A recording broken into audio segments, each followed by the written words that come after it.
कोई भी एस्ट्रोलॉजर सच्चा है या वो भटकाने वाला है, इसका पता कैसे चलता है? जो खुद आपको मंदिर जाते हुए ना दिखे, जो खुद अपने घर के अंदर पूजा करता हुआ ना दिखे, मैं ये मानती हूँ कि वो एस्ट्रोलॉजर नहीं, ज्योतिष साइंस ही है। पूरी दुनिया जो है 3 तत्वों पर चल रही है, साइंस ऐसा कहती है, तो हम भी तो यही कह रहे हैं, ब्रह्मा विष्णु महेश पे चल रही है। हनुमान चालीसा में सूर्य की वही सेम डिस्टेंस बताई गई है जो साइंस बताती है। कि कई लोगों ने कान्हा जी बिठा रखे हैं बेड पे भी, उनको हमेशा साथ लेकर चलते हैं। आपके ये सब करने से भगवान साथ आएंगे या नहीं ये तो मैं नहीं कह सकती, लेकिन मैं ये जरूर दावे से कह सकती हूँ कि भगवान आए ना आए लेकिन उनके गण आ जाएंगे, और उनके गण अगर आ गए ना तो यही चीजें आपके लिए दिक्कत का कारण बन जाएंगी। विसर्जन इस लेवल पर जा चुका है कि अब वो प्रॉपर कूड़ेदान में बदल चुका है, नदियां जो हैं वो नाले बन चुकी हैं। तो ये विसर्जन का कोई और उपाय नहीं हो सकता एस्ट्रोलॉजी में? तो सॉल्यूशन मास्टर हूँ भाई, मैं तो आपको सीधा ये बताऊंगी, ये परेशानी है, इसका कारण ये है और इसकी ये सॉल्यूशन है, कर लो।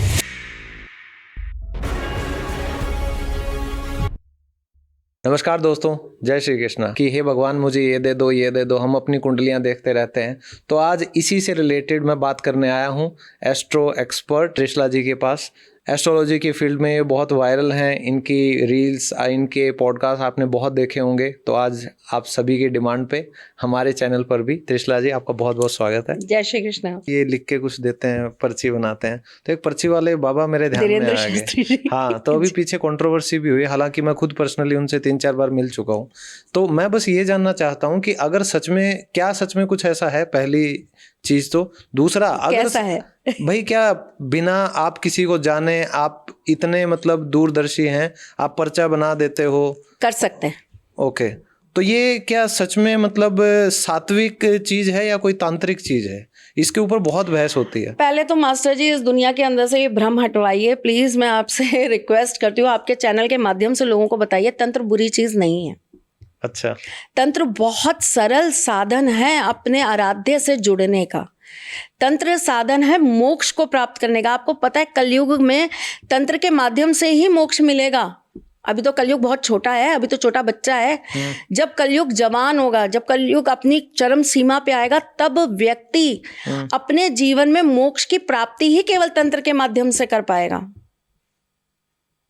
ऐसा होने वाला है? ऐसा होने वाला है। ओके, पहली बात। और अच्छा, आप अभी धीरेन्द्र जी की बात करें, मैं आपसे एक चीज पूछती हूँ। बहुत सारे लोगों का नाम लिया जाता है, बहुत सारे लोगों को कहा जाता है कि वो हस्तरेखा स्पेशलिस्ट थे, वो ये बता के गए। एक अभी मेरा एक शो था, उन्होंने उसमें मुझसे बात की थी कि एक अंधी औरत थी जिनकी भविष्यवाणी, उन्होंने 5000 वर्ष तक की भविष्यवाणी कर दी थी, और उनकी हर भविष्यवाणी सत्य होती दिख रही है, उनकी हर भविष्यवाणी सामने आती हुई दिख रही है। तो आप एक बात बताइए, चलिए इंडिया तो इस चीज के लिए बहुत फेमस है कि हर इंसान तांत्रिक है, सिद्धियां करता है, ये करता है, वो करता है। अरे भैया 1% करके तो दिखाओ, आपको पता लगेगा कितना मुश्किल है। कहना आसान है तांत्रिक, ये बहुत छोटा शब्द लगता है तांत्रिक। तांत्रिक होना अपने आप में कितना बड़ा काम है ना। ये तांत्रिकों से जाकर पूछे, आपको मिलेंगे नहीं। आप कभी कामाख्या मेरे साथ चलेंगे ना, आपके बगल में से ऐसे कोट पैंट पहनकर तांत्रिक निकल जाएगा और आप उसको पहचान भी नहीं पाएंगे। ओके, आप पहचान भी नहीं पाएंगे। जो असली तांत्रिक होंगे ना, वो कभी आपके सामने इस तरीके से नहीं आएंगे। अच्छा, वो अपनी आइडेंटिटी छुपा के चलते। जो साधक होता है वो कुछ चीजों से दूर रहता है। मेरे हस्बैंड हैं, बहुत अच्छे साधक हैं। मैं कहती हूँ उनके पास जितनी नॉलेज है मैंने बहुत कम लोगों में देखी है। वो मुझे ऐसी ऐसी चीजें दिखाते हैं, बताते हैं और साक्षात्कार करा देते हैं। लेकिन आप एक सिंगल वीडियो नहीं देखेंगे जो वो आके पॉडकास्ट पे करते हो। वो पॉडकास्ट करते ही नहीं है। बस मुझे लोग डिमांड करते हैं तो मुझे यही कहना पड़ता है कि वो कैमरे से डरते हैं। डर, जिस इंसान को भूत प्रेत पिशाच डाकनी शाकनी से डर नहीं लगता, जो बेताल से नहीं, जिनसे नहीं डरता, वो क्या कैमरे से डरेगा? और सबसे बड़ी बात, मजाक की बात बता रही हूँ, जो मेरी जैसी औरत से नहीं डरता वो किससे डरेगा, ये बताइए। तो उनके पास सिद्धि है। देखिए, वो जिसकी पूजा करते हैं भगवान हनुमान जी, हम उन्हें हनुमान बाबा कहते हैं। हमारे घर में वो बाबा की तरह पूजे जाते हैं, तो हम उन्हें हनुमान बाबा कहते हैं।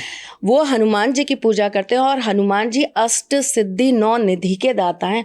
और सिद्धियों में कौन कौन सी सिद्धि आती है? फिर तो सबसे बड़े तांत्रिक हनुमान जी हैं। तंत्र के अंदर योग भी तो है। अच्छा, बिना योग के तंत्र भी पूर्ण नहीं होगा। तो आप मुझे बताइए ना, उन्होंने ऐसे कौन सा तंत्र सीखा होगा जो उनके पास उड़ने की शक्ति थी? कि कौन सा तांत्रिक है जो उड़ के दिखा सकता है? एक लाके मेरे सामने खड़ा कर दीजिए। ये तो सब हम एक तरीके से देखा जाए तो माइथोलॉजी ही मानते हैं इनको, एक मतलब ज्यादा। भगवान शिव के द्वारा रचित है तंत्र। भगवान शिव ने मां पार्वती को यही ज्ञान तो दिया था। काली तंत्र की रचना भगवान शिव के ही द्वारा तो हुई है। तो मान लीजिए कि ये तंत्र है, लेकिन क्या ये व्यक्तिगत इंसान के काम आता है? मतलब जैसे समाज दुनिया के काम नहीं आता? जो भी ये विपत्तियां आती हैं तो लोग कहते हैं कि भाई ये क्यों प्रचार नहीं बनाया आपने, इतने एक्सीडेंट होते हैं, जो इतनी भूकंप आता है, कोरोना आया, तो इसके बारे में क्यों नहीं आप लोगों ने दुनिया को बताया? तो ये क्या मतलब? ये देखिए, मैं आपको इसका भी आपको मैं मास्टर जी आंसर करती हूँ। देखिए क्या होता है कि हर व्यक्ति जब कोई भी सिद्धि, कोई भी साधक होता है ना, जब वो किसी भी तरह की कोई भी चीज सिद्ध करता है तो उसका एक गुरु होता है। ये गुरु शिष्य पद्धति के बिना पूरा नहीं हो सकता। जब तक आपके गुरु नहीं होंगे तब तक आप ये सारे कार्य नहीं कर पाएंगे। आप सक्षम ही नहीं है ये सब करने के। तो क्या होता है कि आपके गुरु आपको कुछ चीजों के लिए नियम बांध जाते हैं। जैसे वो ये कहते हैं, अब मैं आपको इसी में एक उदाहरण देती हूँ, अपने ही सनातन धर्म से एक उदाहरण देती हूँ। महाभारत के अंदर एक बहुत बड़ा तांत्रिक और ज्योतिषी था। ओके। 100 कौरव कैसे हो गए बिना तंत्र के? कभी किसी ने इसके ऊपर शोध किया? एक घड़े के अंदर आप एक मांस को काट के 100 घड़ों के अंदर भर देते हैं और कुछ दिन तक वो वहां रखा रहता है और अचानक से वो 100 बच्चे हो जाते हैं? जी नहीं। वो बकायदा तांत्रिक क्रिया थी, वो बकायदा तंत्र करवाया गया था, वो बकायदा तंत्र सिद्धि से हुआ था। अच्छा, ठीक। ये तो पहला उदाहरण हुआ तंत्र का। अब आप दूसरा उदाहरण लीजिए। महाभारत के पात्रों में एक ऐसा पात्र था जिसको भविष्य में होने वाली सारी घटना उसी तरीके से पता थी जैसे भगवान श्री कृष्ण को पता थी। संजय तो अलग थे जिन्होंने बाद में दिखाया, दिव्य दृष्टि से दिखाया, युद्ध देखने की। लेकिन उससे पहले कोई था जिसको पता था कि अभिमन्यु चक्रव्यूह में मारा जाएगा। इस समय, इस वक्त पर अभिमन्यु का चक्रव्यूह तोड़ने जाना उसकी मृत्यु का कारण बनेगा। ये बात कोई था उस पूरे महाभारत के पात्रों में जो ये जानता था? कौन था? नकुल। अच्छा, ये पहली बार मैं सुन रहा हूं कुछ ऐसा। नकुल और सहदेव, उनको बहुत अच्छी जानकारी थी। और मैं आपको एक चीज बताती हूँ, भगवान श्री कृष्ण ने, क्योंकि वो गुरु थे, वो सारथी थे, वो गुरु थे, उन्होंने साफ स्पष्ट रूप से ये कह दिया था कि अगर नियति में होने वाली किसी भी घटना में तुम बीच में पात्र बने तो ये याद रखना, सबसे पहले मेरा सुदर्शन तुम्हारा गला काटेगा। अच्छा, तो इसलिए उन्होंने बताया नहीं किसी को? इसलिए उन्होंने बताया नहीं किसी को। तो प्रकृति और नियति के बीच में आपकी सिद्धियां, आपकी साधना हम उपयोग नहीं कर सकते। हमारे गुरु सबसे पहले हमसे यही एक तरीके से प्रण लेते हैं, ओथ लेते हैं, जैसे डॉक्टर्स ओथ लेते हैं। ठीक है। कोई नेता बनता है तो उससे पहले वो कुछ कमिटमेंट्स देते हैं, ओथ लेते हैं, संकल्प करते हैं कि मैं देश की रक्षा करूंगा, मैं ऐसा करूंगा, मैं देश के कल्याण के लिए काम करूंगा, जो भी वो लिखते हैं, बोलते हैं। उसी तरीके से एक ज्योतिषी या एक तांत्रिक या एक साधक जब अपने गुरु के माध्यम से इस पद्धति से आता है तो वो अपने गुरु को कुछ समर्पण करता है और उसके अंदर कुछ वचन देता है।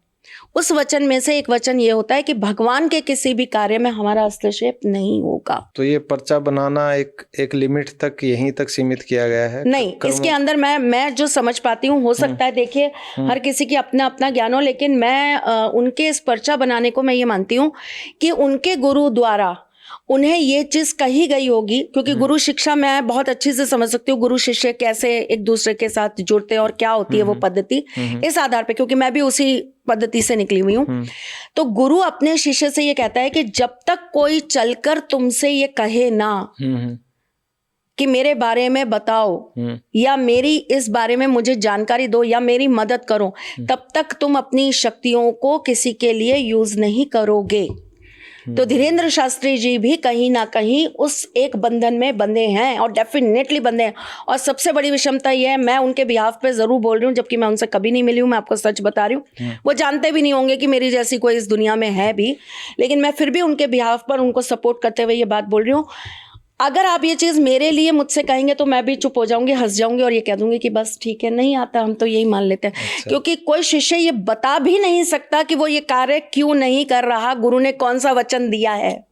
क्योंकि अभी पीछे जो उन्होंने यात्रा निकाली थी, क्योंकि सोशल मीडिया बहुत एक्टिवली दोनों तरफ की बातें मतलब तोलने लगता है, तो कईयों ने जब वो दुबई गए थे, ऑस्ट्रेलिया गए थे, तो उनकी गुच्ची का चश्मा और मतलब महंगी महंगी गाड़ियों में घूमने का, कि भाई ये तो अपना ठाठ कर रहे हैं, मौज कर रहे हैं, और जो लोग हैं उनके धाम पे जो चक्कर काट रहे हैं वो तो नंगे पैर घिसट रहे हैं, रो रहे हैं, ये कर रहे हैं।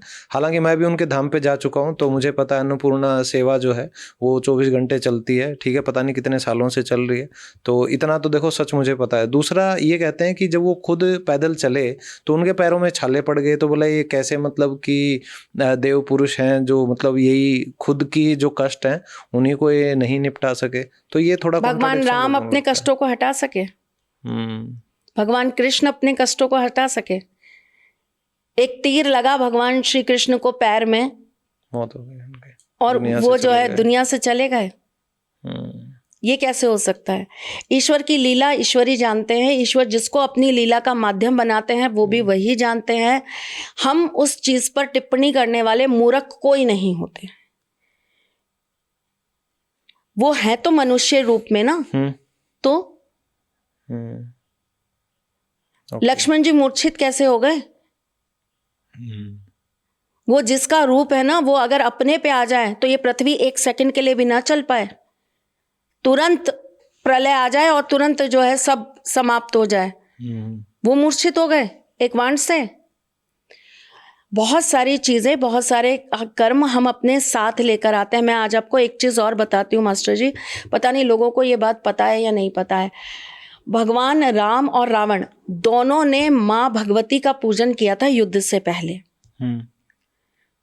रावण इतना बड़ा प्रकांड पंडित था कि अगर वो चाहता तो वो अपनी सिद्धियों से ही बहुत सारी चीजों को रोक देता, पर उसे पता था कि अब मेरे जाने का समय आ चुका, अब मुझे जाना है। क्या उसको नहीं पता था? क्या वो जानता नहीं था कि ये भगवान राम हैं, ये भगवान विष्णु का रूप है जिनका मैं द्वारपाल हूं? उसको नहीं पता था कि मैं श्राप के अंतर्गत यहां हूं, लेकिन उसको ये पता था कि मैं श्राप के अंतर्गत यहां हूं और मुझे अपना ये श्राप तोड़ना है, मुझे वापस से उसी जगह पर जाना है। तो मुझे इनको कभी भगवान नहीं मानना। मैंने इनको जिस दिन भगवान मान लिया मेरा और कष्ट बढ़ जाएगा। ओके, तो ये सब लीलाएं आप कह रहे हैं? ये सब लीलाएं हैं, और ये सारी चीजें जो है ये भगवान नियमित करके भेजते हैं, नियति में लिख कर भेजते हैं। आपका मेरा आज 1.5 साल से हम कोशिश कर रहे हैं कि हम पॉडकास्ट करें, लेकिन आज हम कर पा रहे हैं। ये भी कहीं कोई ना कोई चीज तय है। और एक चीज और बताती हूँ मास्टर जी, एक पैरेलल वर्ल्ड चल रहा है जहां आज आप और मैं बैठ के यहाँ पॉडकास्ट कर रहे हैं। आज से 5,000, 7,000, 9,000 वर्ष बाद वहां बैठकर भी आप और मैं इसी तरीके से पॉडकास्ट कर रहे होंगे। तो मैम हमारे कर्म बदलेंगे नहीं क्या? कर्म सेम रहेंगे? तो ये कर्म वो 9,000 वर्ष बाद आप सोचिए वहां इतना विकास होगा कि वहां उस समय यूट्यूब इतना फेमस होगा। ओ, सही है। कुछ लोग जब हम साइंस की बात करते हैं तो देखिए ज्योतिष साइंस ही है, पूरा विज्ञान है ना। ज्योतिष ऐसा विज्ञान है जो विज्ञान को सहयोग करता है आगे रिसर्च करने के लिए। कोई भी साइंटिस्ट कभी ये नहीं कहता कि मैं सर्च कर रहा हूं, वो हमेशा कहता है मैं रिसर्च कर रहा हूं। When you are researching then where is search? That's true. तो सर्च तो ऑलरेडी हो चुका मास्टर जी, वो सिर्फ रिसर्च ही कर रहे होते हैं। वो ये कहते हैं कि पूरी दुनिया जो है वो 3 तत्वों पर चल रही है। साइंस ऐसा कहती है, तो हम भी तो यही कह रहे हैं, ब्रह्मा विष्णु महेश पे चल रही है। हाँ, बिल्कुल। एक समय था जब नासा खुद ये कहता था कि कोई ग्रह नहीं होते, और आज नासा खुद कहता है कि ग्रह सारे हैं। नासा की रिसर्च ये बताती है कि शनि जो है उनके आउटर लेयर पर एक रिंग है, ये शनि की रिसर्च, नासा की रिसर्च बताती है शनि के लिए, और हम कितने सालों पहले ये बात कहते हैं कि शनि ग्रह ऐसा दिखता है। हाँ, ये तो है। तभी तो मतलब हमारे जो शास्त्र रहे हैं वो दुनिया में सबसे पुराने रहे हैं। हनुमान चालीसा में सूर्य की वही सेम डिस्टेंस बताई गई है जो साइंस बताती है। बिल्कुल। साइंस ये कहती है कि जो मंगल है वो लाल ग्रह है, तो हम तो कब से कहते हैं कि लाल ग्रह है, तभी तो हम मंगलवार के दिन लाल कपड़े पहनने के लिए कहते हैं, लाल जो है उन्हीं की पूजा करने के लिए कहते हैं। हम तो कब से कह रहे हैं कि वो लाल है। सही बात है, उसका रंग ही हम लाल मानते हैं। कोई भी एस्ट्रोलॉजर सच्चा है या वो भटकाने वाला है, इसका पता कैसे चलता है? मास्टर जी देखिए, इसका पता तो आपको जुड़ के ही लगता है। ओके। लेकिन मैं बस जो मुझे पता है, जो मैंने सीखा है और जो मेरी शिक्षा कहती है, वो ये कहती है कि कोई भी एस्ट्रोलॉजर जो भगवान से नहीं जुड़ा, जो अध्यात्म से, जो धर्म से नहीं जुड़ा, वो एस्ट्रोलॉजर सच्चा नहीं है। मेरा ये मानना है। जो खुद आपको मंदिर जाते हुए ना दिखे, जो खुद अपने घर के अंदर पूजा करता हुआ ना दिखे, जो खुद ईश्वर के प्रति समर्पित ना दिखे, जो अपने आराध्य का भक्त और पागल दीवाना ना दिखे, मैं ये मानती हूँ कि वो एस्ट्रोलॉजर नहीं है। इसके अलावा एक छोटी सी बात और, क्योंकि मैंने एस्ट्रोलॉजी से रिलेटेड कुछ 2-4 पॉडकास्ट किए हैं, तो आपसे भी सेम सवाल करूंगा कि ये एस्ट्रोलॉजर बनना ये मतलब प्योर साइंस है या इसके साथ साथ कोई सिद्धि भी होना जरूरी है? बहुत जरूरी है सिद्धि होना। साइंस है, बिल्कुल साइंस है, लेकिन साइंस के साथ आप एक पर्टिकुलर पॉइंट तक चीजें कर सकते हैं। लेकिन जब आपके पास, देखिए, क्योंकि मैं आपको एक चीज बताती हूँ मास्टर जी, बहुत छोटी सी बात बताती हूँ। मेरे पास कोई आया और उसकी कुंडली से मैंने उसको कुछ चीजें बताई, लेकिन अब उसकी कुछ चीजें ऐसी हैं जो ग्रह भी नहीं बता पा रहे। अब सपोज करिए मैंने आपको ये बता दिया कि मास्टर जी मार्च तक का समय आपके लिए अच्छा नहीं है, थोड़ा सा आपको संभल के चलना है, ठीक है। या आपने पर्टिकुलरली मुझसे ये पूछा कि एक बात बता दीजिए त्रिशला जी, ये चीज होगी कि नहीं होगी मेरे जीवन में। कुंडली तो कह रही है नहीं होगी, कुंडली ने तो मना कर दिया कि नहीं होगी, समय बिल्कुल अनुरूप नहीं है, चीजें साथ नहीं है। लेकिन अगर आपके पास आपके ईश्वर से जुड़ाव है, क्योंकि देखिए घुमा फिरा के मेरी तो दुनिया जो है ना मेरे ठाकुर जी हैं, और मैं ये मानती हूँ उनसे बड़ा कोई ग्रह नहीं, उनसे बड़ा कोई तांत्रिक नहीं, उनसे बड़ा कोई वशीकरण स्पेशलिस्ट नहीं। उनकी तो निगाहों में निगाहें आप डाल लीजिए और मैं तो देखती ही नहीं, क्योंकि मुझे पता है अभी मैं कहीं और पहुंच जाऊंगी। तो देखिए उनसे बड़ा कोई नहीं, और ईश्वरीय शक्ति से बड़ी कोई शक्ति नहीं होती। तो मेरा ऐसा मानना है कि कहीं ना कहीं जब आप अपनी डिवाइन उसके साथ जुड़े होते हो, तो आप उस चीज का हल भी सामने वाले को दे सकते हो ईश्वर के माध्यम से। बिल्कुल। एक अभी जो आपने बोला, मुझे एक अचानक से एक सवाल आया मेरे दिमाग में कि आजकल वृंदावन में, मतलब मैं कहूँ कि नौटंकी भी कह सकते हो आप, कई लोग कर रहे हैं, पीछे वायरल भी पकड़े गए थे, आप खुद ही कह रहे हो बहुत कर रहे हैं। इसके साथ साथ मैं खुद समझना चाह रहा हूँ, क्योंकि मेरे भी परिवार में कईयों ने सेवा ली हुई है, जो कहते हैं कान्हा जी की सेवा। तो हमने सोशल मीडिया पर देखा भी है कि कई लोगों ने कान्हा जी बिठा रखे हैं बेड पे भी, उनको हमेशा साथ लेकर चलते हैं, वो सेवा ले लेते हैं, उनको स्कूल में दाखिले दिलवा रहे हैं, उनके सर्टिफिकेट निकलवा रहे हैं। नहीं, ये तो सिर्फ वायरल होने के तरीके। तो जो ये सेवा लेते हैं, तो इसका मतलब एक पद्धति ये कहाँ से शुरू हुई और इसके पीछे का रीजन क्या है, और क्या ये सही है? मेरे को बस ये जानना है आपसे। मूर्ति पूजा चालू हुई भगवान श्री राम के वंश से, ठीक है। उससे पहले मूर्ति पूजा नहीं होती थी। भगवान श्री राम के वंश से ही मूर्ति पूजा जो है चालू हुई। अब उनका वंश तो बहुत बड़ा है, अब आप निकालिए कहाँ से हुई, आपकी ऑडियंस बताएंगे, नहीं तो अगले पॉडकास्ट में मैं बताऊंगी आपको। तो मूर्ति पूजा करना ये कोई बुरी चीज नहीं है, मूर्ति पूजा करी जा सकती है, घर में ठाकुर जी की सेवा भी करी जा सकती है। लेकिन देखिए कुछ चीजें ऐसी होती है जिसमें दिखावा नहीं होता, और वो सबसे बड़ी चीज होती है आपकी भक्ति। भक्ति दिखावा नहीं मांगती, भक्ति भावना मांगती है। भगवान भाव के भूखे हैं, भगवान इस बात के भूखे नहीं है।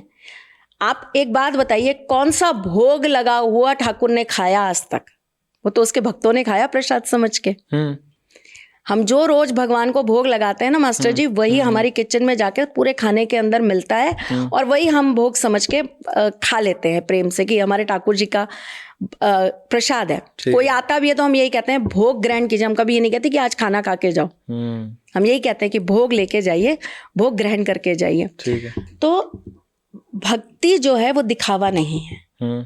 जो लोग सच में भगवान की भक्ति करते हैं, जिन्होंने सच्चे रूप से भगवान अपने घर में रखे हुए हैं, वो कभी आपको सुबह 4 बजे उठ के अपने घर का पर्दा हटा के नहीं दिखाएंगे।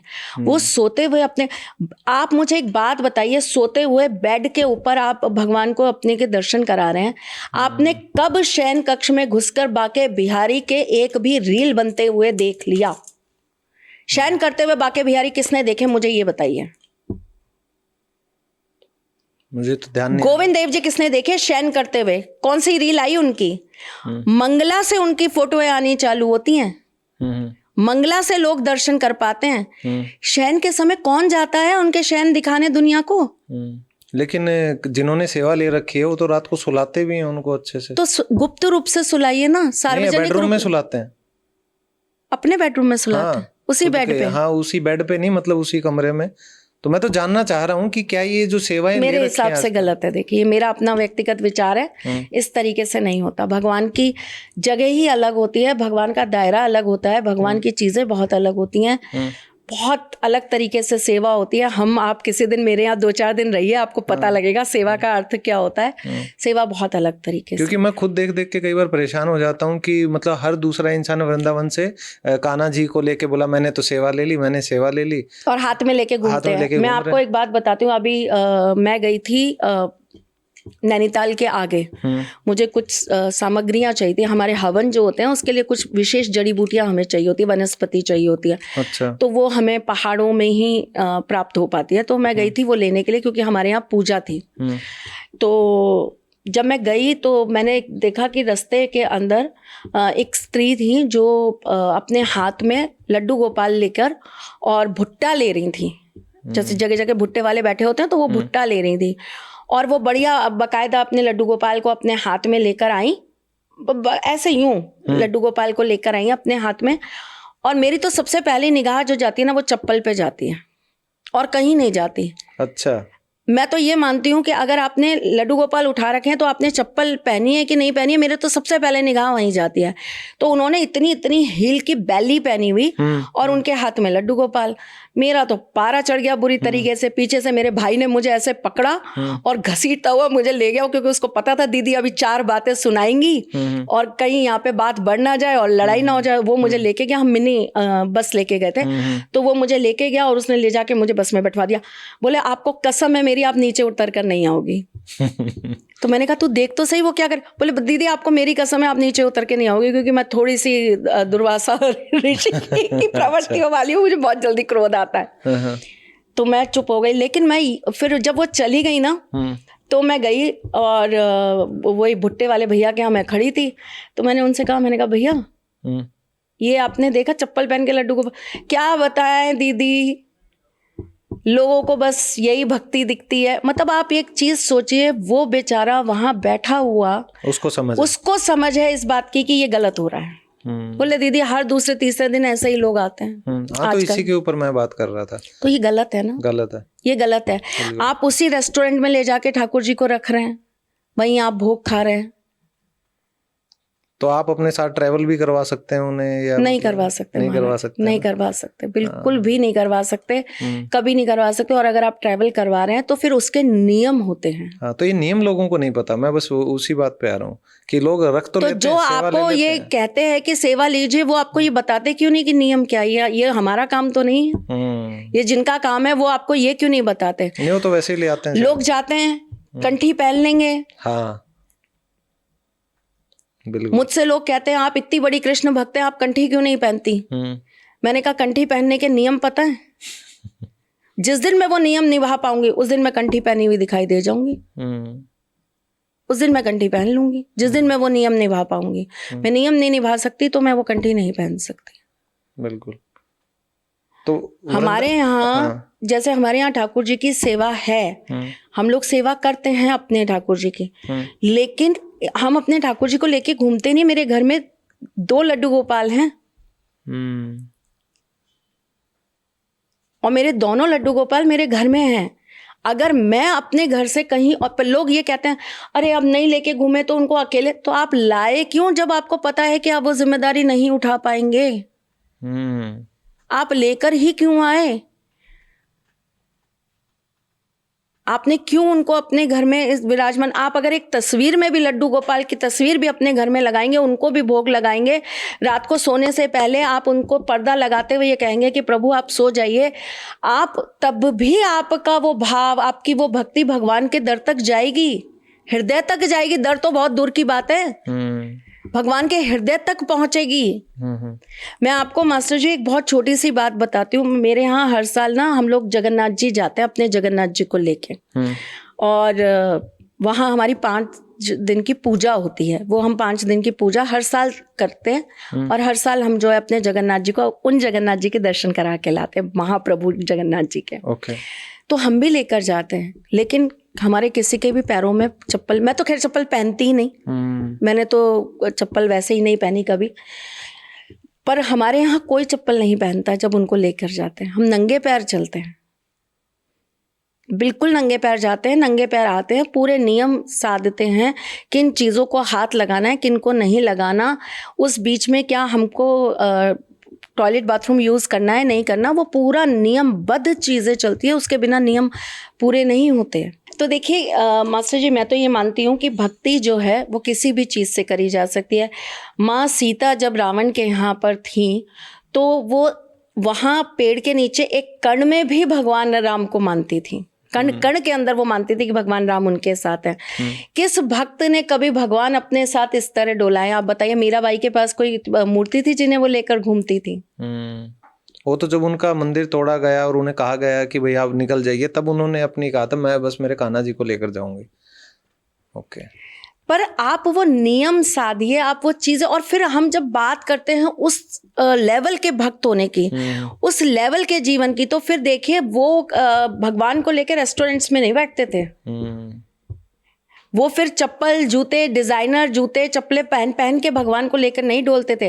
वो जगह जगह कहीं भी किसी भी होटल में, अब देखिए उस होटल में बहुत अलग अलग तरह के लोग रह रहे हैं, किस तरह की वो रह रही हैं, स्त्रियां रह रही हैं कि कोई पीरियड से हो गई, किसी के साथ कोई दिक्कत हो गई, तो आपको क्या मालूम है कि आप वहां भगवान को रख पाएंगे या नहीं रख पाएंगे? भगवान को रखने के लिए बहुत पवित्र जगह चाहिए।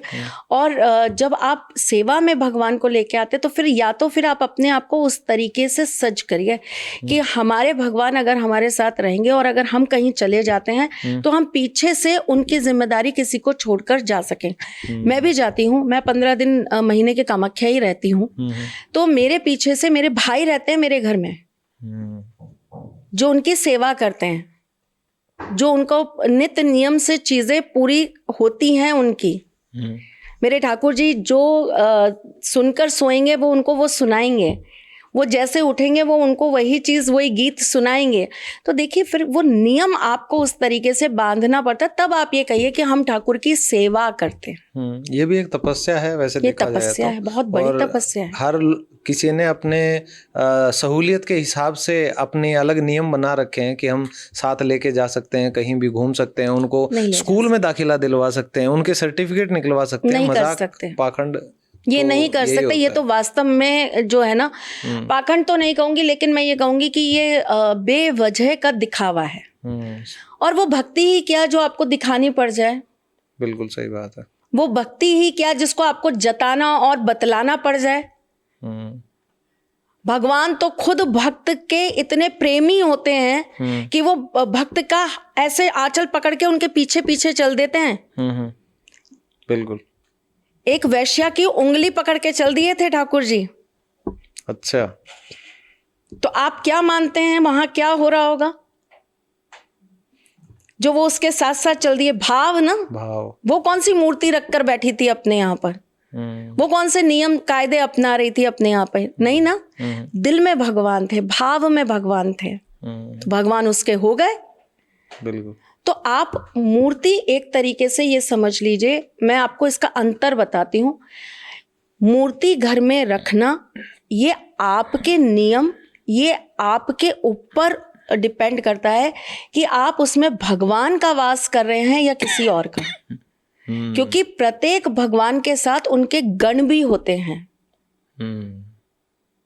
आपके ये सब करने से भगवान साथ आएंगे या नहीं ये तो मैं नहीं कह सकती, इतनी बड़ी बात तो मैं कहने वाली कोई होती नहीं। लेकिन मैं ये जरूर दावे से कह सकती हूँ कि भगवान आए ना आए लेकिन उनके गण आ जाएंगे, और उनके गण अगर आ गए ना तो यही चीजें आपके लिए दिक्कत का कारण बन जाएंगी। अच्छा, तो रखना खतरे से खाली भी नहीं है। अगर आप रखिए, लेकिन रखने के लिए आप अपने आप को फिर उस चीज के लिए समर्पित कर दीजिए। समर्पण है भगवान का पूजन, समर्पण है। घर के अंदर मंदिर बनाइए, मैं मंदिर बनाने के लिए मना नहीं कर रही हूँ। वैसे मना किया जाता है, बहुत से लोग मना करते हैं। नहीं, घर में आप तस्वीरें लगाइए ना। हाँ। और जैसे घर के बड़े बुजुर्ग हैं, मेरे घर में तो बहुत सारे बड़े बुजुर्ग रहते हैं, तो मेरे को पता है कि बड़े बुजुर्ग हैं वो नियम से पूजन करते हैं। तो मैंने तो छोटे से शिवलिंग भी रख रखे हैं। मेरे यहाँ शालिग्राम जी भी हैं। देखिए, सेवा करने वाले लोग। हाँ। रहना आप सिंगल चाहते हैं, बिल्कुल सिंगल रह के मिंगल करना चाहते हैं, और फिर आप ये चाहते हैं कि हम इतनी बड़ी जिम्मेदारी उठा लें, तो फिर संयुक्त परिवार में रहिए ना। आप नहीं कर पाए तो कोई दूसरा करेगा, कोई दूसरा नहीं तो कोई तीसरा करेगा। ये तो एक साथ का काम है। बांके बिहारी जी के मंदिर में कितने गोसाई हैं, जगन्नाथ जी के मंदिर में कितने पंडित हैं। सही बात। सबकी ड्यूटियां लगती हैं, सब अलग अलग कार्य करते हैं। सुबह की ड्यूटी किसी की है, दिन की किसी की है, शाम की किसी की है, रात की किसी की है। कोई केवल शयन कराने का ही काम कर रहा है। बिल्कुल। तो एक पूरा परिवार मिलके भगवान को संभाल रहा है। तो या तो आप वो पूरा परिवार इकट्ठा कर लीजिए और फिर कहिए कि प्रभु अब हम आपकी वो चीजें करेंगे। नहीं कर सकते तो फिर आप उनको, अच्छा, जो लोग शौक बतौर भी लेके चलना चाहते हैं, फिर शौक बतौर लेके चलना चाहते हैं, तो फिर आप उनको ये मत कहिए कि भैया हम भगवान की भक्ति करते हैं, हमने भगवान स्थापित कर रखे हैं। फिर आप उनको जिस भी भाव से ले जाना चाहते हैं ले जाइए, लेकिन फिर आप उसको प्रदर्शित तो मत करिए। बिल्कुल सही बात है। प्रदर्शन तो कम से कम दूर रखिए। अब भगवान को उठा रहे हैं आप, अब आप ये मानते हैं कि भगवान तो बहुत छोटे हैं, बाल रूपी तो है। हाँ। भगवान श्री कृष्ण का बाल रूप है लड्डू गोपाल। आप लड्डू गोपाल को हाथ में लेकर अपने साथ लेकर चल रहे हैं। आप फिर कपड़े भी उस तरह के पहनिए ना, बिल्कुल सिंपल। उनको आपके कपड़े, अब अगर मैं कोई ऐसा कढ़ाई वाला खूब भरा हुआ कपड़ा पहन रही हूँ तो कैसे छोटे बच्चे नहीं, उसकी माँ कैसे सोचती है कि अरे ये मेरे लल्ला को चुभेगा, मैं ऐसे उसको गोद में लूंगी तो। माँ सोचती है ना। बिल्कुल। तो फिर आप भी ऐसा सोचिए। लेकिन एक चीज मैंने और देखी कि कुछ लोग जैसे जैसे लड्डू गोपाल बड़े होते हैं तो उनकी मतलब और भी वो मूर्तियां लेकर आते रहते हैं। मैंने देखा एक घर में तो 10 से भी ज्यादा मतलब रखे हुए थे, बोला ये लड्डू गोपाल है हमारे। तो वो क्या होता है मैम? पता नहीं कहाँ कौन से शास्त्र में लिखा, पहले तो मुझे वो शास्त्र पढ़वा दीजिए, शायद मैं अनपढ़ रह गई। लेकिन जितना मैंने पढ़ा है, भक्ति का ये रूप नहीं होता। भक्ति का रूप बहुत अलग होता है। भक्ति सीखनी है तो कालिदास जी से सीखिए, तुलसीदास जी से सीखिए। और चलिए मान लीजिए कि कोई ले भी आया शौक में या दूसरों के दिखावे में या अपना दिखाने के लिए कि भाई मैं पूजा करता हूँ या करती हूँ, तो अगर मान लो उनसे ये सब संभल नहीं रहा है तो आप किसी ऐसे योग्य व्यक्ति को दे दीजिए जो संभाल सके। अच्छा, ये इस चीज का नियम, फिर नियम होता है। देखिए मेरे यहाँ 7 बजे भोग लगना है, मतलब 7 बजे भोग लगना है। मैंने आपसे आते ही क्षमा मांगा कि मैं थोड़ा सा लेट हो गई आज आपके पास आने के लिए, क्योंकि आज हमारे भगवान को जो है वो मालपुए का भोग लगना है। ओके। तो अब मेरे को प्रायोरिटी पता है ना कि मेरा पहले वो काम है, मैं पहले वो करूंगी, फिर उसके बाद चाहे मैं आधे घंटे बाद लेट पहुंच जाऊं, कोई बात नहीं, मैं आपसे तो क्षमा मांग सकती हूँ। उन्हें कैसे भूखा रखूंगी? तो आप फिर नियम को फिर नियम की तरह, भगवान घर में बैठे हैं, हम बाहर गए हैं, अच्छा ठीक है चले जाएंगे, कोई बात नहीं, घर जाके उनको रात को सिर्फ जो है वही तो देना है, दूध ही तो देना है, लगा देंगे जाके भोग। नहीं, फिर वो सर्वस्व आपका वही है, प्रथम प्राथमिकता वही है। तो आपको लगता है कि आम इंसान को, जैसे आप तो इस फील्ड में हो गए, मान लिया आप पूरा डेडिकेटेड हो, आपकी फील्ड ही हो गई एक तरीके से, तो क्या एक आम इंसान को लड्डू गोपाल की सेवा लेनी चाहिए? अगर आपके घर में पीछे, देखिए वैसे भी मास्टर जी मुझे नहीं पता आपने ये बात सुनी है या नहीं सुनी, मैं आज आपको सुना देती हूँ। हाँ। जब स्त्री और पुरुष 2 रचनाएं रची गई और प्रकृति को बढ़ाने के लिए, प्रकृति का विकास करने के लिए जब इन दोनों को माध्यम बनाया गया, तो भगवान ने कर्म दिया पुरुषों को और धर्म दिया स्त्री को। अच्छा। तो अगर आपके घर में आपको ऐसा लगता है कि आपके घर की जो स्त्रियां हैं, जो आपके घर की देवियां हैं, वो भगवान को उस तरीके से संभाल सकती हैं और मैं बाहर जाके काम कर सकता हूँ, कमा के ला सकता हूँ, तो बिल्कुल रखिए, बिल्कुल रखिए। लेकिन आजकल जैसे हर कोई न्यूक्लियर फैमिली में रह रहा है, तो मैम आपको लगता नहीं कि हर किसी की उनके लिए तो मैं बिल्कुल मना करूंगी कि नहीं, है ना, नहीं, जिम्मेदारियां इतनी बढ़ चुकी हैं, हर कोई मतलब चाहता है कि उसी गाड़ी में रात को बैठ के आप दारू पी रहे होते हो, अगले दिन उसी में आप लड्डू गोपाल को बैठा के ले जा रहे होते हो। तो कितना आप ध्यान रखोगे। और दूसरी बात, जैसे वृंदावन की हम बात करते हैं, आजकल वृंदावन में मैंने सुना है कि लोगों की जो भीड़ है वो मतलब खत्म नहीं होती है, इतना मतलब पैक हो जाता है सब कुछ कि हर कोई आज के दिन वृंदावन जाना चाहता है। कुछ साल पहले की अगर बात करें तो पहले भी वृंदावन वही था, लेकिन आज के इस वृंदावन में क्या बदल गया है कि मतलब हर कोई वृंदावन जाना चाहता है? इंस्टाग्राम आ गया है ना। अच्छा। पहले इंस्टाग्राम नहीं था। ओके। वृंदावन धाम स्वयं श्री कृष्ण का धाम है, माँ राधा का धाम है। वहाँ राधा हर कण कण में माँ राधा है वहाँ, और जहाँ माँ राधा है वहाँ भगवान श्री कृष्ण है। तो देखिए, बिल्कुल ऐसी जगह है जहाँ जीवन में इंसान को एक बार नहीं कई बार जाना चाहिए, जिसकी रज के अंदर ही आपको प्रभु के दर्शन हो जाए। जब उन गलियों से गुजरते हैं ना मास्टर जी, तो ऐसा लगता है यहीं से हमारे कान्हा गुजरे होंगे, यहीं पे वो कहीं ना कहीं किसी के साथ शरारत कर रहा होगा, यहीं पे वो किसी को छुपकर अपनी निगाहों से देख रहा होगा। तो देखिए वहाँ का फील बहुत अलग है। मैं तो खुद कृष्ण दीवानी हूँ, तो मैं आपको क्या ही समझाऊं कि वृंदावन क्या है। बिल्कुल। इसके पीछे दो चीजें हैं, मैं आपको दो पक्ष दोनों तरीके से समझा देती हूँ।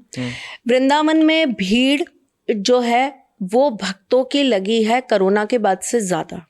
अच्छा। और मैं आपको वही चीज बता रही हूँ कि कोरोना से पहले जो लोग ये सोचते थे कि हम मनुष्य बहुत बलवान हैं, हम कुछ भी कर सकते हैं, हम कैसे भी कर सकते हैं, तो उनको ये बात समझ में आई कि नहीं, चलता उसी का सुदर्शन है, करने वाला वही है। तो एक समर्पण भाव आया लोगों के अंदर, भगवान के प्रति उनकी आस्था बढ़ी, भगवान के प्रति जागरूकता ज्यादा बढ़ी, भगवान के प्रति उनका डिवोशन आया। बड़े बड़े लोग जो अपनी पत्नियों को मना करते थे, अपने परिवार के लोगों को कहते, क्या सारा दिन यही कहती रहती हो, जब चलो जब वृंदावन चलो, वृंदावन चलो, वो अब खुद कहते हैं चलो वृंदावन चलो।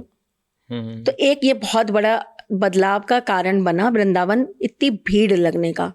दूसरी बात यह है कि लोगों को सोशल मीडिया के माध्यम से चीज़ें पता लगने लगीं। बाके बिहारी कौन है, राधा वल्लभ जी कौन है, वहाँ की महत्वता क्या है। वरना क्या होता था कि कुछ लोग आते थे, वो बताते थे वृंदावन ऐसा है, हाँ तो चलो कभी चलेंगे, है ना। और तीसरी एक सबसे बड़ी बात है मनुष्य का विकास।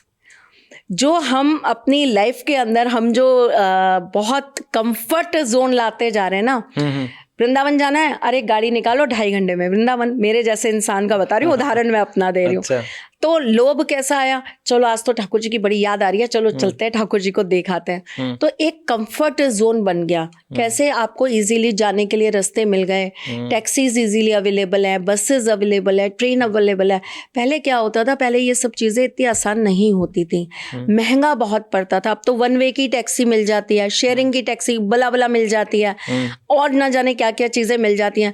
500 रुपए में आप वृंदावन पहुंच जाते हो। तभी इतनी भीड़ हो रही है। तो बहुत सारे कारण हैं, बहुत सारे कारण हो गए हैं, इस वजह से भीड़ बढ़ गई है। लेकिन सबसे बड़ी बात यही है कि कलयुग हम इसको कहते हैं, इसका असली नाम है कलियुग। कलियुग, कलियुग का मतलब है माँ काली का युग। अच्छा। और वृंदावन माँ काली का धाम है, क्योंकि कृष्ण ही काली हैं और काली ही कृष्ण है। तो वृंदावन का महत्व तो बढ़ना है। जैसे जैसे कलियुग जैसे जैसे बढ़ता जाएगा ना मास्टर जी, वैसे वैसे श्री कृष्ण की पूजा, श्री कृष्ण से प्रेम, श्री कृष्ण की दीवानगी बढ़ती चली जाएगी। और जैसे जैसे कलयुग का विनाश का समय आएगा, व्यक्ति सबसे पहले जिससे अपना संबंध खत्म करेगा वो होंगे भगवान श्री कृष्ण। मथुरा वृंदावन की हर कोई बात करता है, द्वारका की कोई बात क्यों नहीं करता है? जाने वाले द्वारका भी जाते हैं, क्योंकि देखिए अपने प्रमुख धामों में से एक धाम है द्वारका धाम, तो वहाँ भी लोग जाते हैं, ऐसी बात नहीं है। लेकिन हर जगह के बहुत नियम होते हैं ना, अलग अलग नियम है। हाँ। अब आप ये देखिए कि वृंदावन के अंदर आधे से ज्यादा लोग तो प्रेम मंदिर के लिए जाते हैं, वहाँ जाके रील्स बनाते हैं, वहाँ जाके जो है वो वीडियोस बनाते हैं, फोटोज खींचते हैं, तो चीजें बहुत अलग है। ये फोटो खींचने वाला भी एक बताइएगा मुझे कि जिस भी मंदिर में हम जाते हैं ये साफ साफ लिखा होता है कि फोटो खींचना मना है, फोटो खींचना मना है। तो फोटो खींचना क्या सही होता है मंदिरों में जाके? जैसे राधा रानी के आप दरबार में जा रहे हैं, नहीं खींचनी चाहिए। मंदिरों की फोटो मत लीजिए, मतलब आप मूर्तियों की फोटो मत लीजिए, मैं तो इसमें नहीं बिलीव करती हूँ। ओके। और आप जगह पर जा रहे हैं, अगर आप अपने किसी प्रियजन को या आप अपने लोगों को अगर दर्शन कराना चाहते हैं तो आप मंदिर के द्वार से कराइए, मंदिर के शिखर के कराइए, इनके दर्शन जरूर कराइए, कराने चाहिए। देखिए जब हमें एक सरल माध्यम मिला है लोगों तक चीजों को, ब्लेसिंग्स को पहुंचाने का, तो हमें करना चाहिए। लेकिन उस चीज को ना हमें अपने एंटरटेनमेंट के लिए यूज नहीं करना चाहिए, अपनी वाहवाही के लिए यूज नहीं करना चाहिए कि लो अब स्टेटस लगा रहे हैं कि चलो हम वृंदावन चल रहे हैं। आप किसी अच्छे उद्देश्य से जा रहे हैं तो आप उस चीज को गुप्त रख कर जाइए, छुपा कर जाइए। मैम अभी जैसे ये अपना महाकुंभ हुआ था पीछे, आपको ध्यान हो, इसमें स्टैम्पीड हुआ था। अच्छा, बहुत से लोगों की जान भी गई थी। हाँ जी। और जो पानी था वो इतना कंटेमिनेटेड हो गया था कि लोगों ने देखा कि वहाँ पे बहुत गंदगी वो है। तो आधे से ज़्यादा जो मतलब थोड़े पढ़े लिखे लोग हैं वो ये मानेंगे कि भाई ये पानी ऑलमोस्ट गंदा ही है, ठीक है, पवित्र बेशक हो। चाहे हम हरिद्वार की बात करें आज, तो हर कोई अपना जो कूड़ा है, पूरे हरिद्वार का कूड़ा उसी में जाता है, सीवरेज उसी में जा रही है। तो पहले कहते थे गंगा में एक बार डुबकी मारो आपके सारे पाप धुल जाएंगे, लेकिन आज तो उसमें डुबकी मारना अपने आप में चैलेंज है कि जैसे एक तरीके से आप गंदे नाले में जा रहे हो। कई जगह ऐसी हो चुकी हैं गंगा में भी। तो आप उसमें क्या मानेंगे कि मतलब जब आपको पता है कि यहाँ गंदगी है, यहाँ लोगों ने अपना मल मूत्र, अभी पीछे एक रील भी वायरल हो रही थी कि वाराणसी में एक घाट पर वहीं पे मतलब लोग खुले में सुसु कर रहे हैं और वो सारा जो है वो उसमें मिल रहा है, नदी में जा रहा है। तो इसके ऊपर मैं जानना चाहूंगा यहाँ पे आस्था हम कैसे मतलब बनाए रखें कि हाँ भाई गंगा माँ है, उसमें डुबकी मारें, एंड व्हेन वी नो कि इसमें सब कुछ गंदगी जा चुकी है, तो एक पढ़ा लिखा इंसान कैसे उसको मतलब पवित्र माने? देखिए जिस तरह का लोगों का हमारे उस पे आजकल चल रहा है, जैसे आपने बताया कि लोगों के अंदर से ही आस्था खत्म हो गई है। और आस्था, भगवान, पवित्रता, ये तो सिर्फ लोग अपने उपयोग के लिए उपयोग कर रहे हैं, उसके अलावा तो ध्यान तो किसी चीज का है नहीं। ध्यान रखा जाता है। एक बात बताइए, बुरा मत मानिएगा और प्लीज आप लोग भी बुरा मत मानिएगा, मैं तो सिर्फ एक सवाल का सवाल कर रही हूँ। बहुत लोग सवाल करते हैं तो आप भी बता दीजिए, मेरे सवाल के जवाब कम ही पूछती हूँ, सवाल मैं तो हमेशा जवाब ही देती रहती हूँ। तो मास्टर जी एक बात बताइए, इतने लोग वृंदावन जाते हैं और वृंदावन जाने वाले अधिकतर लोग जो है वो दिल्ली के, दिल्ली, गुड़गांव, नोएडा, एनसीआर के लोग बहुत ज्यादा हैं, क्योंकि एक तो उनके पास भी है और वही लोग ज्यादा आराम से जल्दी पहुंच जाते हैं। आप जिनको पूजने जा रहे हैं, आप जिनसे अपने जीवन की समस्याओं का अंत चाह रहे हैं, आप जिनसे जीवन के अंदर अपनी चीजों को सही होने की मन वांछित इच्छा पूर्ण कराने जा रहे हैं, उनकी पटरानी तो आपके पास है, वो कितनी साफ रख पा रहे हैं? यमुना जी पटरानी है उनकी, कितना साफ रख पा रहे हैं? बिल्कुल नहीं रख पा रहे। कितनी गंदी यमुना है हमारे दिल्ली के अंदर। तो फिर क्या करेंगे वृंदावन जाके? मैंने इसीलिए आपसे कहा कि दिखावे की भक्ति मत करिए, भक्ति को महसूस करने की कोशिश कीजिए, भक्ति को हर जगह से समझिए। गंगा जी में बैठे होते हैं, वहीं पे नहाएंगे, शैम्पू, अरे शैम्पू छोड़िए साहब। मैंने तो एक रील में दिखाया था, मैं महाकाल गई थी और मैं वहां पर अपने उस पे दिखा रही थी लाइव पे। मैंने कहा ये देखो शैम्पू, शैम्पू के बाद कंडीशनर और लगा रही हैं यहाँ खड़े होके। लगाते हैं लोग। और उसी नदी के अंदर आप डुबकी लगा रहे हो जिसके अंदर अभी संगम होगा, महाकुंभ होगा। फिर तो हम में सिविक सेंस है ही नहीं, ये तो नहीं नहीं, हमें अपनी चीजों की कदर नहीं है। हमें जो चीज फ्री में मिल गई है ना, आप गंगा जी की बात करें तो मैं गंगा जी की भी बात कर लेती हूँ। अब आप एक चीज बताइए कि आप एक तरफ तो ये कहते हैं हम लड्डू गोपाल पूजते हैं, आप एक तरफ ये कहते हैं कि हम भगवान श्री कृष्ण को पूजते हैं, हम भगवान राम के बहुत बड़े अनुयायी हैं, हम भगवान राम को पूजते हैं, हम हनुमान जी को पूजते हैं। माँ गंगा आई कहाँ से? विष्णु जी के चरणों से। और उनको लाने के लिए भागीरथ जी ने कितनी तपस्या करी है। 1-2 दिन की नहीं मास्टर जी, हजारों वर्ष, 12,000 वर्ष तो वो सिर्फ अपने एक अंगूठे पे खड़े रहे थे। 12,000 वर्ष। सोचिए, उस तपस्या को हम याद क्यों नहीं करते जिसे हम गंदा करने चल देते हैं। और मैंने तो एक बार कहीं लिखा भी था, अपने किसी जगह पे पोस्ट डाली थी कि वाह रे बंदे, तेरे कर्म, अपने पाप धोने के लिए गंगा में नहाते हो और फिर उसी पानी को भर के घर में गंगा जल की तरह ले आते हो। सही बात तो है। पाप कहाँ धोकर आते हो? अपने ही पाप आप साथ लेके घूम रहे हो। तो फिर आप जैसे एस्ट्रोलॉजी में, मैं लास्ट सवाल पे ही आ रहा हूँ। जी जी, आप आराम से जितने सवाल चाहे पूछिए। हाँ, तो आप एज एन एस्ट्रोलॉजर आप भी लोगों को कहते हैं कि नारियल लेकर ऐसे प्रवाहित कर दीजिए। जैसे अभी गणेश चतुर्थी आई थी तो उनमें गणेश जी का भी विसर्जन होता है, जैसे महाराष्ट्र की तरफ। तो आप मतलब इस चीज को मना तो नहीं कर सकते क्योंकि शास्त्रों में लिखा हुआ है विसर्जन की प्रक्रिया होती है, लेकिन अगर आप देखेंगे विसर्जन इस लेवल पर जा चुका है कि अब वो प्रॉपर कूड़ेदान में बदल चुका है, नदियां जो हैं वो नाले बन चुकी हैं। तो ये विसर्जन का कोई और उपाय नहीं हो सकता एस्ट्रोलॉजी में कि इससे बचा जा सके? हम तो खुद करके दिखाते हैं, हम तो करते हैं। हम गणेश जी हर साल रखते हैं मास्टर जी, 11 दिन के गणेश जी स्थापित करते हैं। हम घर के अंदर ही विसर्जन करते हैं, एक बड़े पॉट के अंदर। मैं आपको अभी दिखाऊंगी, हमारे पास नीचे है। हम उसी के अंदर अपने गणेश जी विसर्जन करते हैं।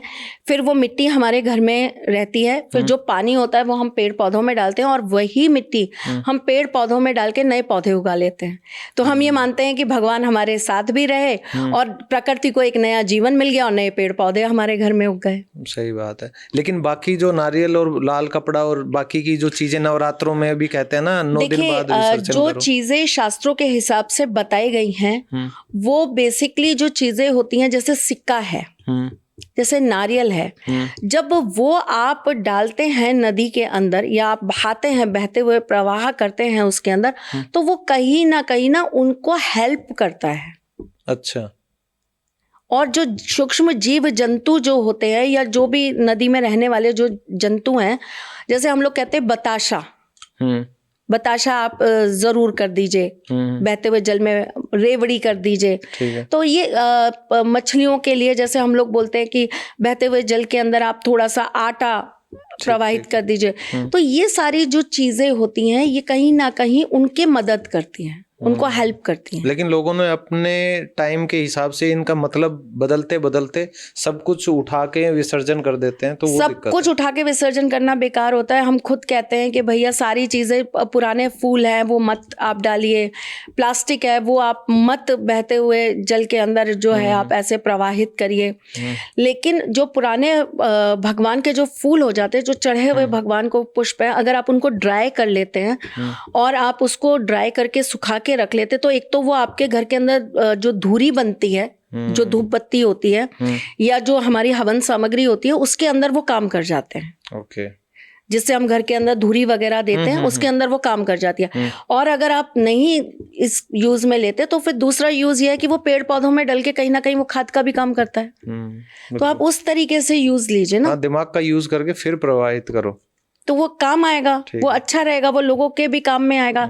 लेकिन अब हर चीज ही उठा के आप डाल दे। अब जैसे दीप बत्ती होती हैं, जो बची हुई बत्तियां रह जाती हैं, वो भी हम लोगों को कहते हैं कि भाई एक साथ में आप इकट्ठा कर लीजिए, अपने घर में वो सारी बत्तियां इकट्ठा करिए और उसमें कपूर रखिए और उसको जला दीजिए। सही बात है, बिल्कुल सही। एक तो वो इतनी सी बत्ती भी अगर रह जा रही है तो इसका मतलब आपका कहीं ना कहीं अधूरा रह गया वो कर्म, तो उसको भी पूर्ण कर दीजिए। 2 दिन 4 दिन की बत्तियों को इकट्ठा कर लीजिए, कपूर डालिए और उसको जला दीजिए। लास्ट सवाल मेरा रहेगा, धर्म और अंधविश्वास में क्या अंतर है? मान्यता का सबसे बड़ा अंतर है। मानेंगे तो धर्म में बहुत शक्ति है, लेकिन हर चीज़ में, छोटी छोटी चीज़ों में कि मुझे आज आपके साथ पॉडकास्ट करना है, नहीं नहीं नहीं, आपने ये ग्रे कलर का कपड़ा कैसे पहन लिया, नहीं आपके साथ मैं नहीं कर सकती, नहीं अच्छा मुझे ये पॉट यहाँ नहीं रखना चाहिए, आज दिन इसके हिसाब से ठीक नहीं है, आज तो ये होना चाहिए। देखिए, जब आप किसी भी चीज़ के अंदर सिर्फ और सिर्फ उस चीज़ को अपने लाभ के हिसाब से देखेंगे तो अंधभक्ति आ जाती है, अंधविश्वास आ जाता है। आप, धर्म का मतलब होता है समर्पण, विश्वास की भी एक लिमिट है, सत्य और असत्य की बहुत छोटी सी लाइन है, उसी तरह विश्वास और अंधविश्वास की भी बहुत छोटी सी लाइन है। हर चीज के अंदर अपनी बुद्धि विवेक का कार्य जरूर करिए। बाइस्ड होकर मत सुनिए कि किसी ने ये कह दिया तो हमें भी यही करना है, नहीं। हो सकता है उसके लिए वो अमृत हो, आपके लिए जहर हो सकता है। बिल्कुल। कई लोगों की कुंडली होती है जिसके अंदर ये साफ कहा जाता है, भैया तुम पूजा पाठ मत करो। अच्छा, ऐसा भी होता है? आपके लिए पूजा पाठ बना ही नहीं है। आप पूजा पाठ करेंगे तो आप अपने घर का सर्वनाश कर लेंगे। तो चीजों को समझने की कोशिश करिए। कोई दूसरा कर रहा है, उस होड़ को करने मत चल दीजिए। आंख मीच कर किसी पे भरोसा मत कर लीजिए। हम तो खुद सबको ये कहते हैं, पहले इस्तेमाल करो फिर विश्वास करो, पहले करो। इतने उपाय देते हैं आप लोगों को, उपाय करो ना। जीवन में परिवर्तित आए तो हमारे पास, परिवर्तन आए तो हमारे पास आइए। अगर आपको लगे उपाय परिवर्तित कर रहे हैं आपके जीवन को, जरूर आइए हमारे पास, हम और परिवर्तन देंगे और कुछ अच्छा बताएंगे। तो मैं चाहूंगा कि लोग इस पॉडकास्ट को देखकर अपनी राय बताएं कि एक एस्ट्रोलॉजर को त्रिशला जी जैसा होना चाहिए। एक एस्ट्रोलॉजर को मतलब क्या पूरा ऑनेस्टी के साथ, जैसा इन्होंने हर चीज़ अंधविश्वास से लेकर जिन भी जो बुरी चीज़ें चल रही हैं उनके ऊपर भी बात की। तो मैं ये उम्मीद करता हूँ कि एस्ट्रोलॉजी साइंस है और आप एक साइंटिस्ट हैं, एक तरीके से आप अपनी रिसर्च कर रही हैं, और जैसे आविष्कार हो रहे हैं फ़ोन के, टीवी के, 5G 6G, उसी तरह यहाँ से उपाय निकलते हैं जो लोगों की लाइफ को ईजी बनाते हैं, उनको प्रॉब्लम से बाहर निकालने के लिए। बिल्कुल। तो बहुत अच्छा लगा मुझे आपसे मिलके, बहुत बहुत धन्यवाद। जय श्री कृष्ण। जय श्री कृष्ण।